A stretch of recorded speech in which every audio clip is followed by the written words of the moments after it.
Do you remember that beautiful intricate hairstyle I recorded for my 3,000 subscriber thank you? The one where the lighting was horrible and you couldn't really see anything, and I'd been promising and promising and promising to redo it. I have done it now finally, and it's absolutely stunning. Keep on watching. As usual, I've sectioned off the front. This time I've set off a little bit further outwards than I have inwards, but I've done the crown separately as well, and then I've put that into a ponytail with a rubber band. Look at the lines I've done here. I've done kind of a V-shaped ponytail, picked up all the hair towards the top and then rubber banded that off as well. Just brush out the hair that's left underneath. That will be used to create the intricate part. These puffs are available on my website. You need one of these large ones to go over that V section and pin it all around the bun, including the bottom.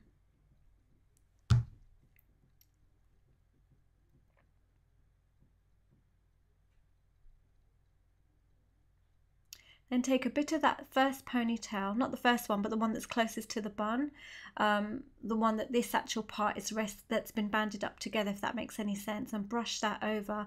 I've only taken enough hair in order to cover the bun. I haven't taken all of it. Twist the ends and then rubber band that off. These are the small little elastics that you can get in Claire's. And then I've just pinned that up. Normally I'll pin that under, but this time I've just pinned it there.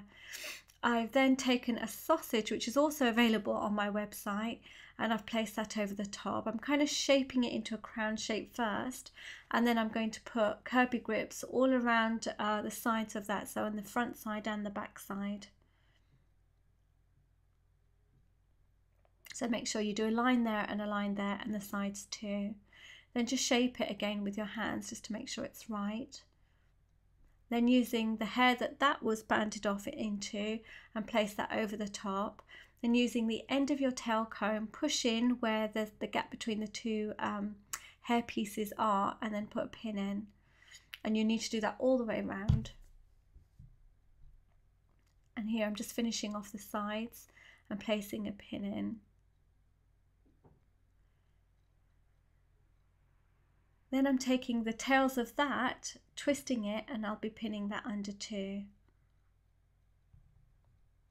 And this gives you your base and your shape to start working with. Now remember, my dolly has got grey hairs from having a lot of abuse with products, so I'm not using any products. I want a nice rounded shape for this hairstyle, so I'm taking the ends from some of the hair that's just been pinned under, and I'm just going to shape it around the bun, just to kind of round it off. You can do this on the side, you can do this at the bottom, you can do it up high, it doesn't matter, the same principles apply. So if you find that this hairstyle is too high, then I'll lower it. What I'm going to do is section off one side of the hair, so I can start with this side, taking about a thin sort of maybe 1/2 inch section of hair. This bit I'm just putting in the side, and I want to work in 1/2 inch sections, just smoothing the hair out in my hands. And then I'm going to do some waves like I did before in the last video. So I'm going to twist the hair around my finger, place it on the bun where I want it, and then put a pin. So the bottom part, I start sort of midway at the bun towards the middle or the side, and then I start building up this pattern all the way throughout the bun. So I've done one at the bottom, then I'm doing one above it. It doesn't matter where you start from, but try and be methodical with it, otherwise it's just going to be a mess. And you don't want to pin one on top of the other, you want to come in each time. So I'm going to keep doing this all around the bun. I'm going to do one side and then go work on the other side. I'm not going to show all of it because obviously it's going to be a bit too boring for you.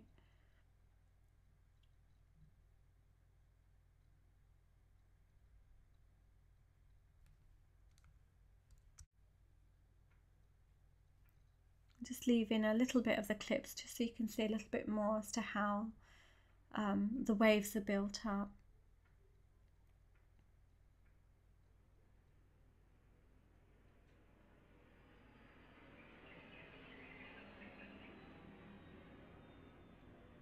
So for the little bit of hair that's left, I'm going to drape that over the top, and then I'll do a barrel curl. It's just really to kind of sort of give a nice seam between the top part and the bun. And so it doesn't look like two separate pieces are going on within the hair. It just kind of makes it all one piece. So started on the other side now, and again what I'm going to do is lay these waves so that they almost touch the waves on the opposite side, and whereas the waves were going one way on one side, the waves on this side are now going to go in the other direction. So it just adds a lot more interest. You can have them going the same way, but it's a little bit more fiddlier.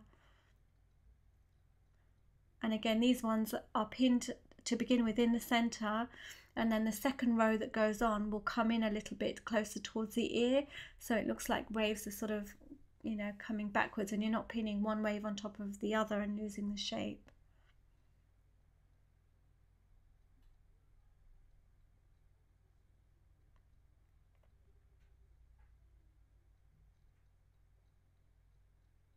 Just finishing off the bottom. If you need to, hairspray along as you go along. That will help smooth out any flyaways, and of course use some serum.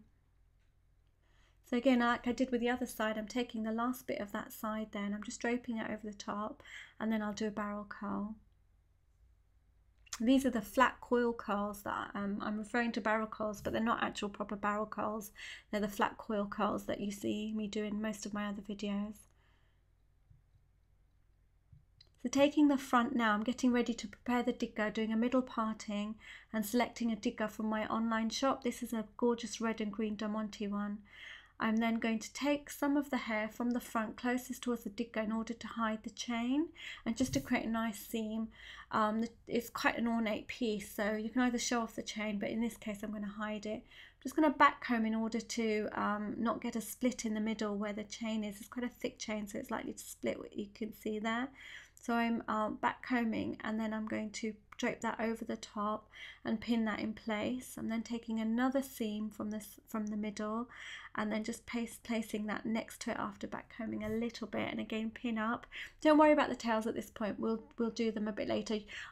You might see this as well, barrel coil them as I put them up right at this point, but then I just took it out because it messed it up a bit. So that curl you can see, I took it out later.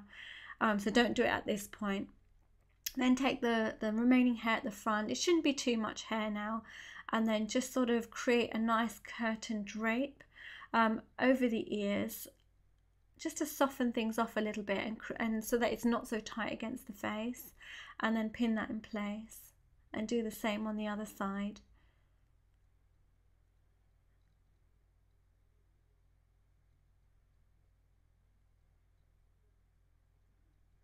That was me putting the barrel curl in, but don't bother doing that until the very end.